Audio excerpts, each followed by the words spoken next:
ತಮ್ಮ ಅದ್ಭುತ ನುಡಿಗಳಿಂದ ಸ್ವಾಗತಿಸಿದಂತ ಶ್ರೀ ಬಸನಗೌಡ ಅಣ್ಣಿಗಿರಿ ಸರ್ ಅವರಿಗೆ ನಮ್ಮ ರಾಘವೇಂದ್ರ ಸರ್ ಒಂದು ಪುಷ್ಪವನ್ನ ಮಾಲೆಯನ್ನು ಅರ್ಪಿಸುವ ಮೂಲಕ ಅವರನ್ನು ಸಹ ಸ್ವಾಗತಿಸಿಕೊಳ್ಳಬೇಕೆಂದು ವಿನಂತಿ. ಸ್ವಲ್ಪ ದೀಪವು ಬೆಳಕಿನ ಸಂಕೇತ. ಶಿಕ್ಷಕರಾಗಿರ್ತಕ್ಕಂಥ ಶ್ರೀಯುತ ಮುರುಗಣ್ಣ ಸರ್ ಅವ್ರನ್ನ ಕೂಡ ಈ ಸಂದರ್ಭದಲ್ಲಿ ಸ್ವಾಗತಿಸ್ತೇವೆ. ತಮ್ಮೆಲ್ಲರ ಜೋರಾದ ಚಪ್ಪಾಳೆ ತಟ್ಟೋದ್ರ ಮುಖಾಂತರ ನಾನೇ ಕೂಡ ಅವರನ್ನ ಮಾಲಾರ್ಪಣೆ ಮಾಡಿ ಅವರನ್ನ ಸ್ವಾಗತಿಸ್ತಾ ಇದ್ದೀವಿ. ದೀಪವು ದೇವರ ರೂಪ, ದೀಪವು ಬೆಳಕಿನ ಸಂಕೇತ. ಕತ್ತಲೆಯನ್ನು ಓಡಿಸಿ ಬೆಳಕನ್ನು ತರುತ್ತದೆ, ಅಜ್ಞಾನ ಅಂಧಕಾರವನ್ನು ಓಡಿಸಿ ಸುಜ್ಞಾನವನ್ನು ತರುತ್ತದೆ. ವೇದಿಕೆ ಮೇಲೆ ಆಸೀನರಾಗಿರ್ತಕ್ಕಂಥ ಸರ್ವಗಣ್ಯಮಾನ್ಯರಿಗೆ ನಾನು ಈ ಮೂಲಕ ವಿನಂತಿಸಿಕೊಳ್ಳುವುದೇನೆಂದರೆ, ದೀಪವನ್ನು ಬೆಳಗಿಸುವುದರ ಮೂಲಕ ಈ ಒಂದು ಕಾರ್ಯಕ್ರಮವನ್ನು ನೀವು ವಿದ್ಯುಕ್ತವಾಗಿ ಉದ್ಘಾಟನೆ ಮಾಡಬೇಕೆಂದು ತಮ್ಮಲ್ಲಿ ಸವಿನಯ ಪ್ರಾರ್ಥನೆ.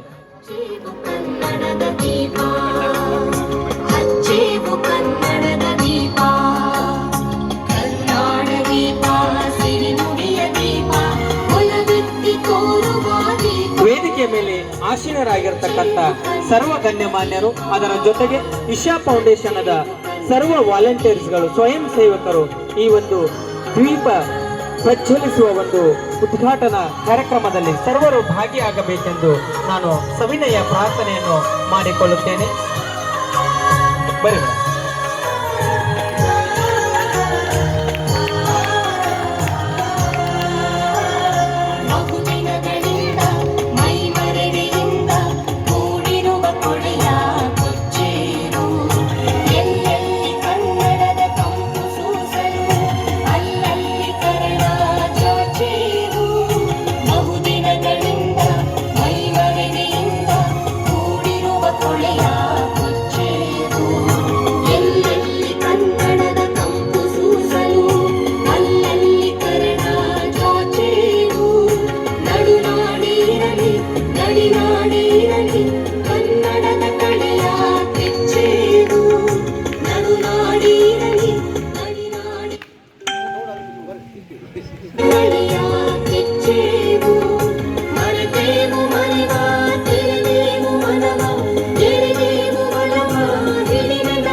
ಮೂಲಕ ಕಾರ್ಯಕ್ರಮವನ್ನು ಉದ್ಘಾಟಿಸಿದಂತ ಸರ್ವರಿಗೂ ಮತ್ತೊಮ್ಮೆ ಮಗದೊಮ್ಮೆ ಧನ್ಯವಾದಗಳನ್ನ ಹೇಳುತ್ತಾ, ಇನ್ನೇನು ಕೆಲವೇ ಕ್ಷಣಗಳಲ್ಲಿ ಪಂದ್ಯಾಟಗಳು ಆರಂಭ ಆಗ್ತಾವ.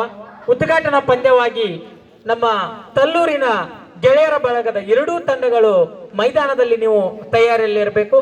ನೀವು ಆಗುವವರೆಗೆ ಈ ಒಂದು ಕಾರ್ಯಕ್ರಮದಲ್ಲಿ ಉಪಸ್ಥಿತ ಇರತಕ್ಕಂತ ಅತಿಥಿ ಮಹೋದಯರಿಂದ ಒಂದಿಷ್ಟು ಚಿಕ್ಕ ಪುಟ್ಟ ಅನಿಸಿಕೆಗಳು.